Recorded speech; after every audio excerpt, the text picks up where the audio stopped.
ఇది multi carpellary multi chamber ovary superior pericarp fresh.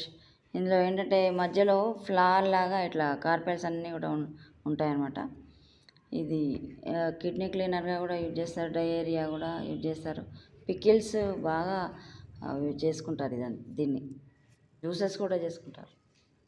ఉష్ణమండలాల్లో కలకత్తా, అస్సాంలో ఇది పెరుగుతుంది. ఇది పుల్లగా ఉంటుంది, పప్పులో వేసుకొని తింటారు ఎక్కువగా. ఇది సొల్నేసి కుటుంబానికి చెందింది. ఇది హార్డ్ ఏంటి కానీ హార్డ్ కాదు, అసలు చాలా హార్డ్ ఉంటుంది. ఇది కోయడానికి పుల్లగా ఉంటుంది. కాబట్టి విటమిన్ సి ఎలా ఉంటుంది, ఈ ఉంటుంది ఇందులో. ఇది పికిల్స్ కూడా చేసుకుంటారు. పుల్లగా ఉంటుంది కాబట్టి అన్ని పికిల్స్ చేసుకుంటారు.